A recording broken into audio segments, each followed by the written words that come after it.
what we don't need on the coach, and we come back to it before the hotel. So start to prepare, because when we get off, we get off. Then from there we're going to take a big boat to the centre of town. We're going to walk through the centre of town listening. I'll give you some information. Those of you going gondoliering, we're going to go from the central point, we're going to go off and have a gondola.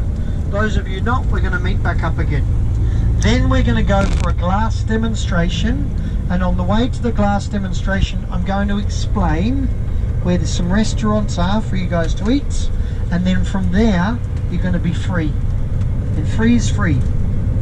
Visit, view, shop, eat as you like, and then we come back at the end of it. Those of you doing the gondolas Grand Canal, you'll load into taxi boats. You'll come down this beautiful avenue. Okay, those of you not, you'll still come back exactly the same way to the coach, but you just won't see that Grand Canal. So that's just that difference there. To give you an idea of taxes, folks, just to come over this bridge, from here over this bridge, costs us 500 euros. So even though that there is taxis and much the amount of money being made from tourist dollars, it doesn't filter down to the people who need it the most, which is probably Italy's biggest problem. Now in this port itself, folks, you'll see that there's car parks.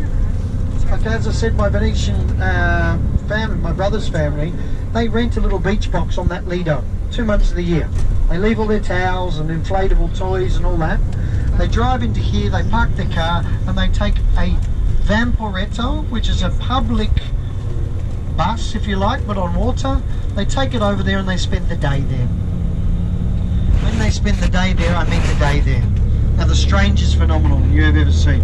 They get there at 9:30, and then at 1 o'clock they all get hungry. Not before, not after, they don't beat the rush. 1 o'clock you go for pranzo, lunch. So they all leave the beach at the same time. 10 to 1 you see them all packing up their stuff. And then they all walk to the restaurants and wait to be seated at the same time. No one turns up at 9 o'clock in the morning and then leaves for 12:30 to get first to the restaurant. They all go at 1 o'clock because they say, you'll upset your stomach if you go any earlier. We're also in a place which is the only registered place called Cavia, which is if you get cold air on the back of your neck stiffens, and it's a medical term in Italy. But nowhere else in the world it exists.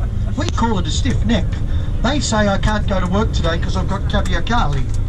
So you've probably seen Italians a lot of the time wearing scarves around their neck. That's why. Okay? They don't want to get the coppa di aria, the hit of the wind on the neck.